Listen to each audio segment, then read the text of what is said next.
Good morning. I'm Dr. Namita Sharma and my topic for the day is HBV reactivation in oncology. The natural course of hepatitis B virus infection is determined through the interplay between viral replication and the host's immune response. HBV persists in the body of all patients with infection, even those with evidence of serological recovery. Hepatitis B reactivation is the reappearance or rise of HBV DNA in the serum of patients with past or chronic HBV infection. This reactivation can cause significant morbidity and mortality, but it is preventable if at-risk individuals are identified through screening and started on antiviral prophylaxis if indicated. An estimated 2 billion people worldwide have serological evidence of either past or present HBV infection, with around 240 million people chronically infected. The prevalence varies globally, ranging between 2% in Europe to over 10% in East Asia. Where HBV is endemic, reported HBV reactivation rates with immunosuppression are as high as 41.5% in resolved HBV and 70% in chronic hepatitis B. So the definition says that reactivation of HBV is a syndrome characterized by the reappearance of HBV particles in patients with previously resolved HBV or an increase in HBV viremia in patients with previously inactive chronic hepatitis B. This reactivation can occur spontaneously, but it is more commonly triggered by immunosuppressive therapies. So these are the definitions which were published by the AASLD in the 2018 guidelines, and the outcomes defined by them can be virologic or clinical. In the virologic outcomes, HBV reactivation in chronic HBV patients is defined as 2 or more log or 100-fold increase in HBV DNA compared with the baseline, or a 3 or more log increase in HBV DNA if it was previously undetectable, or a 4 or more log increase if baseline HBV DNA is not available. Past HBV, these patients have HBV reactivation if HBV DNA becomes detectable, or if they have reverse HBsAg seroconversion, HBsAg negative to HBsAg positive. And hepatitis flare, this is defined as an ALT increase of more than 3 over baseline and more than 100 units per liter. The clinical outcomes can range from hepatitis flare to liver failure to death. And liver failure has been defined as an impaired synthetic function, bilirubin more than 3 or INR more than 1.5, or ascites or encephalopathy. Patients with chronic HBV infection are HBsAg positive and usually have circulating anti-core antibody. Those with past HBV infection are HBsAg negative and anti-HB core positive and often have anti-surface antibody. These are protective.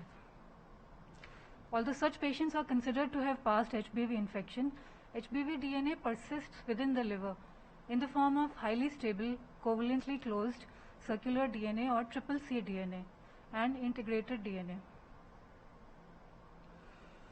Active replication is controlled by both innate and adaptive immune responses, including HBV-specific T cell responses and neutralizing antibodies produced by activated B cells. So both B and T cells are involved in this. However, these responses are not sufficient to eradicate all the latent forms of HBV DNA, and a reservoir of persistent HBV exists. With immunosuppression due to any cause, immune-mediated control of HBV replication is lost and reactivation can occur. The key molecular agent driving HBV reactivation is the CCC DNA. Although acute HBV infection in adults generally resolves without development of chronic hepatitis B, still persistent CCC DNA poses a risk for reactivation. The virus gains entry into hepatocytes by interacting with a series of host factors, with the sodium taurocolate cotransporter or NTCP being the key liver-specific receptor.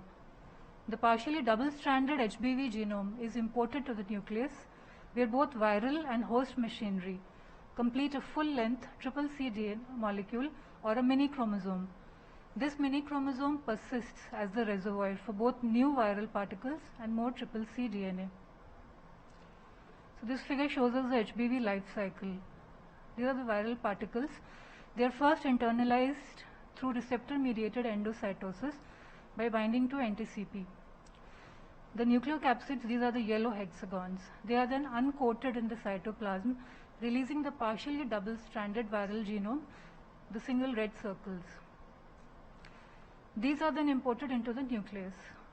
The viral genomes are converted to CCC DNA, and this serves as a template for messenger RNA. And this messenger RNA is then exported back to the cytoplasm, and there it is translated to produce a viral surface, core, polymerase and X proteins. The viral capsids assemble, incorporating genomic viral RNA, which is reverse transcribed back into a viral DNA genome. So this resulting nucleocapsid cores can either enter the endoplasmic reticulum and then be exported out of the cell, or they can be recycled back into the nucleus to replenish the reservoir of CCC DNA. This tells us the difference between patients when the immune control is adequate and when it is inadequate. So in individuals who have adequate immune control, there is resolution of infection because immune surveillance is maintained by the presence of functionally efficient memory T and B cells. These can rapidly differentiate into antiviral effector cells upon antigen stimulation. So in this setting, the viral replication is potently suppressed. On the other, patients who have inadequate immune control develop chronic infection because the T and B cells are dysfunction is maintained by long-term exposure to high load of antigen as well as immunosuppressive hepatic microenvironment. Clinically, HBV reactivation manifests in several ways, including silent reactivation, elevated viral load without overt hepatitis, and importantly in this stage the liver function test will be normal. HBV-associated hepatitis, elevated viral load and evidence of clinical, biochemical or histological hepatitis, and fulminant liver failure, elevated viral load with hepatic synthetic dysfunction, encephalopathy and coagulopathy. So this figure depicts the course of HBV reactivation after a patient receives immunosuppressive therapy. So once chemotherapy is started, the patient will have an asymptomatic rise of HBV DNA. This is followed by biochemical hepatitis and a rise in serum ALT. The patient may progress to jaundice and ALF, followed by recovery, either spontaneous or with treatment. So as we can see, as far as the enzymes fall, HBV DNA follows it. So all patients may not follow all these phases in this sequence, but it underscores the point that there is an asymptomatic phase early on in HBV reactivation that provides a window of opportunity to initiate treatment. In HBsAg positive patients, this asymptomatic phase is characterized by a rapid rise in HBV DNA followed by a rapid rise in ALT levels. Patients who are HBsAg negative, this asymptomatic phase is characterized by first reappearance of HBsAg and then a sudden rise in HBV DNA followed by an increase in ALT. And within a few weeks, after rapid HBV replication and increase in serum ALT, the bilirubin starts increasing, and then some patients may progress to acute liver failure, as we have discussed before. So the risk of mortality is significantly increased in those who develop ALF. More commonly, however, HBV DNA falls again, either due to immune control or antiviral therapy, and the patient recovers. So what are the risk factors for HBV reactivation?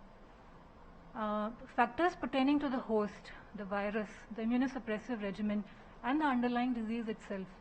All of these can impact on the risk of HBV reactivation. Male sex and older age, 50 or more years, have been associated with increased risk. And viral factors associated with reactivation, they have been shown to include HBsAg positivity, HBeAg positivity, and elevated HBV DNA levels prior to commencing immunosuppressive therapy. All of these reflect a state of poor HBV specific immune control prior to immune suppression. And if we talk about the underlying disease, HBV reactivation has been well characterized among patients with HBV with a hematologic malignancy, where the risk of reactivation can range from 48% among patients with chronic HBV to 18% among those with past HBV. And this has been studied less frequently among patients with solid tumor, where the risk of reactivation has been estimated to be around 25% among those with chronic HBV and 3% among those with past HBV. Finally, the immunosuppression regimen itself is of great importance in the risk of reactivation. Rituximab, an anti-CD20 monoclonal antibody, used in hematological malignancies, vasculitis and severe rheumatoid arthritis, was identified early on to be associated with an increased risk of HBV reactivation. And this risk has been extended to other anti-CD20 therapies, including obinutuzumab and ofatumumab. It is anticipated other agents like blinatumomab and inotuzumab producing B-cell aplasia to have high HBV reactivation risks. However, studies of these agents have excluded patients with HBV. Similarly, CART or CD19 chimeric antigen receptor T cells, they represent a unique high-risk group based on biology that aims to cause B-cell aplasia. Most of these patients have already received highly immunosuppressive lymphodepleting regimens and have had prior anti-CD20 exposure. Case reports of HBV reactivation have been reported after CAR-T therapy in patients with known HBV infection. Taken together, regimens producing profound B-cell aplasia may warrant careful monitoring and may require HBV prophylaxis. And lastly, of concern is the recent signal of potential complications from HBV after checkpoint blockade immunotherapy. A recent prospective study followed 129 HBsAg positive patients after PD-1 blockade. Among those who had undetectable HBV DNA and had not been on antiviral therapy at baseline, the rate of HBV reactivation was 21%, 5 of 24 patients. So specific challenges with checkpoint blockade include the known risks of immune-related hepatitis, and if they need to take high-dose steroids, which can cause further immune suppression and risk of HBV reactivation if they receive steroids for immune-related adverse events. HBV DNA contains a transcriptional regulatory element that has been shown to be activated by glucocorticoids. So the way forward was found to be screening and risk stratification. Several professional societies have published screening and treatment guidelines for HBV reactivation. Slight differences aside, the overarching principles hold. Prevention of HBV reactivation is critical and requires first recognizing the need to screen patients about to receive immunosuppressive therapies. Second, stratifying risk based on virologic data and IS regimen. And third, tailoring management based on the risk. So we can assess the level of risk, and this is estimated based upon a combination of the patient's serologic status, whether the patient is HBsAg positive or negative, as well as the type of immunosuppressive therapy that the patient will receive. The level of risk determines whether preventive therapy rather than early detection and treatment should be initiated. However, patients with chronic hepatitis B who meet treatment criteria should receive antiviral therapy, regardless of the type of immunosuppressive therapy they receive. So patients are at very high risk. This would be more than 20% risk if they are HBsAg positive and are going to receive anti-CD20 therapy or undergo stem cell transplantation. Patients are at high risk for reactivation. This would be 11 to 20% risk if they are HBsAg positive and are going to receive high-dose glucocorticoids, 20 or more milligram per day for at least 4 weeks, or the anti-CD52 agent alemtuzumab. And HBsAg positive individuals are at moderate risk, 1 to 10%, if they are going to receive chemotherapy without steroids, anti-TNF therapy, or anti-rejection therapy for solid organ transplants. Patients who are HBsAg negative and anti-HB core positive are at moderate risk if they receive anti-CD20 therapy or undergo stem cell transplantation.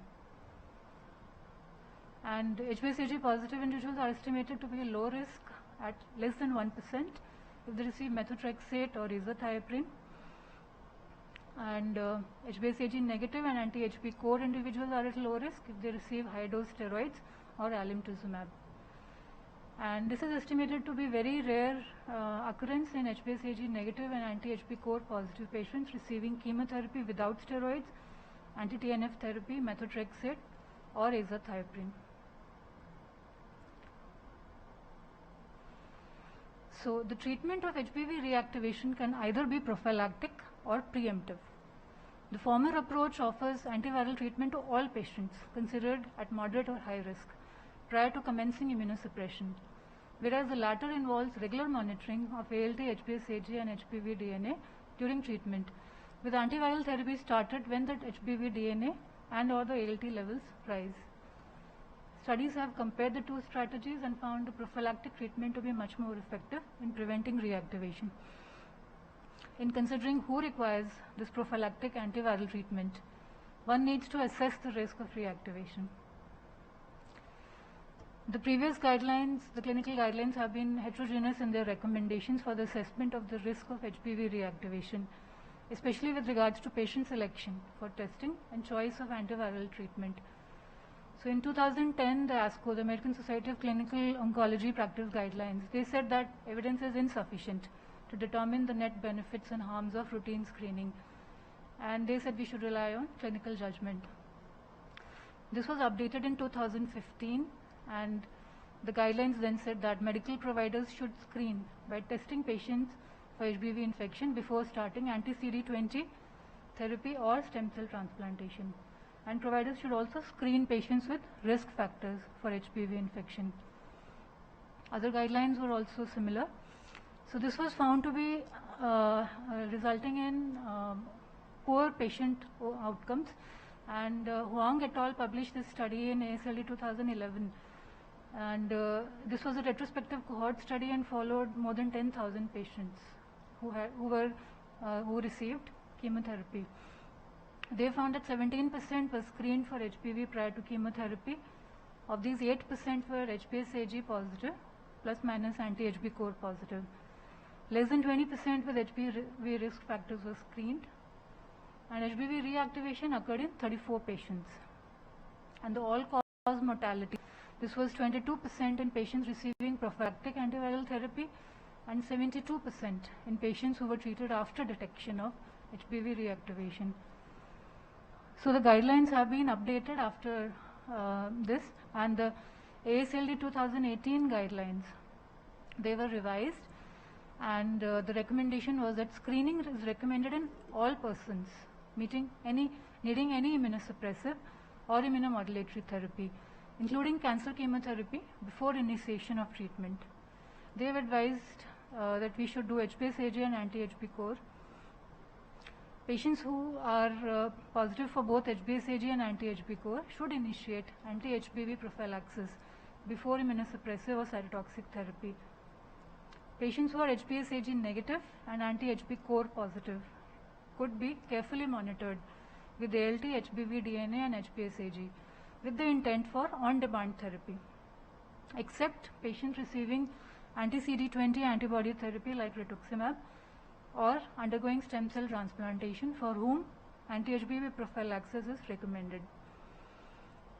And regarding when we should be starting it, they have said that it should be initiated as soon as possible, before or at the latest simultaneously with the onset of immunosuppressive therapy. Once started, anti-HB prophylaxis should continue during immunosuppressive therapy and for at least 6 months.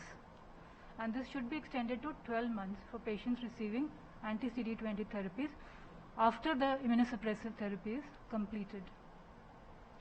And furthermore, they said that anti-HBV drugs with a high resistance barrier, entecavir, tenofovir, should be preferred over low barrier agents. For patients being monitored without prophylaxis, HBV DNA levels should be obtained every 1 to 3 months, and patients should be monitored for up to 12 months after cessation of anti-HBV therapy. The ASCO updated their guidelines last year in 2020, and now they are also recommending that all patients anticipating systemic anti-cancer therapy should be tested for HBV, and they have recommended 3 tests: HBsAg, anti-HB core, and antibody to hepatitis B surface antigen. But anti-cancer therapy should not be delayed, and findings of chronic HBV or past HBV infection require HBV reactivation risk assessment. And patients who have chronic HBV who are HBsAg positive receiving any systemic anti-cancer therapy should receive antiviral prophylactic therapy through and for a minimum of 12 months following anti-cancer therapy. Hormonal therapy alone is not thought to be of high risk, and these patients can only be monitored. Patients with past HBV infection who are HBsAg negative and anti-HB core positive undergoing anti-cancer therapies associated with a high risk of HBV reactivation, like anti-CD20 monoclonal antibodies or stem cell transplantation, they should receive antiviral prophylaxis during and for a minimum of 12 months after anti-cancer therapy completion. And they have said that careful monitoring or preemptive therapy may be an alternative if the patients and providers can adhere to frequent, consistent follow-up. So antiviral therapy can begin at the earliest sign of reactivation. Patients with past HBV undergoing other systemic anti-cancer therapies, they can be monitored with HBsAg and ALT, and antiviral therapy should commence if HBV reactivation occurs.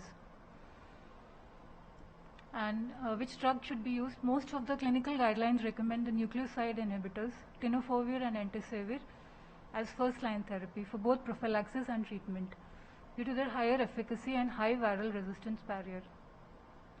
These antiviral therapies suppress HBV replication but do not eliminate the viral genome from the liver and thus require long-term therapy. It is important to test for HIV prior to starting entecavir, tenofovir in patients with HBV, since these medications have anti-HIV properties and HIV monotherapy is not recommended for patients with HIV. Yang et al. Showed that the rate of HBV reactivation was significantly lower in the entecavir group, 4.8%, compared with the lamivudine group, 18%. Similarly, a prospective cohort by Picardi et al. Demonstrated significantly lower HBV reactivation rates with tenofovir disoproxil fumarate or TDF compared with, this was 0, compared with lamivudine, 39%. And regarding safety, extensive data regarding long-term TDF and entecavir use in terms of efficacy and safety have been reported in the management of chronic HBV infection. The main concerns surrounding long-term TDF use are renal toxicity with reduction in GFR and bone toxicity with a decline in bone mineral density. So these should be monitored. And TAF, a pro-drug that results in lower circulating plasma levels of tenofovir, is used in chronic HBV infection in patients with TDF-related toxicity and or renal comorbidities. And whether the patient should be followed after the treatment has ended. So studies of HBV reactivation during chemotherapy for lymphoma have demonstrated that viral reactivation itself can occur at any time during or after immunosuppression. But the hepatitis and clinical manifestations related to reactivation typically occur after treatment has ended, when immune reconstitution takes place. In B-cell depletive therapies like rituximab, risk of reactivation is protracted, with cases reported up to 2 years after the last dose. And furthermore, HBV reactivation after stem cell transplant may occur several years after transplantation because of a potential long delay in immune reconstitution.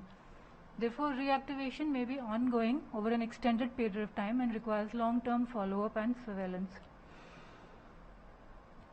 So this is a suggested algorithm to be used in our oncology department in ILBS. This is based on the ASCO and the AASLD recent guidelines. So we should conduct HBsAg and anti-HB core, total or IgG, and anti-HBs testing should be done before anti-cancer therapy is started. If there is evidence of HBV infection, patients can either be chronic HBV or past HBV. If they are HBsAg positive and they are going to undergo any systemic anti-cancer therapy, whether it is cytotoxic immunotherapy or targeted therapy, they should be started on antiviral prophylaxis, and this should continue for at least 12 months after the last anti-cancer therapy. And we should check HBV DNA and ALT at baseline and every 6 months during antiviral therapy. After anti-cancer therapy, ALT should be monitored for hepatitis flares after stopping the antiviral therapy. Patients who are to be started on hormonal therapy alone do not need antiviral prophylaxis. And patients who have passed HBV, who are anti-HP core positive but HPS-AG negative.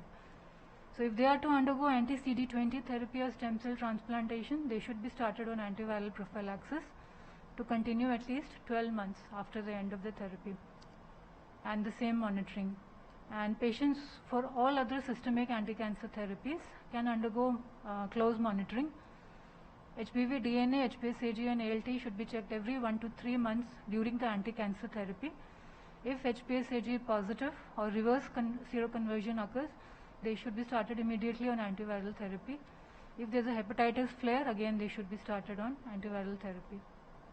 And hormonal therapy, again they don't need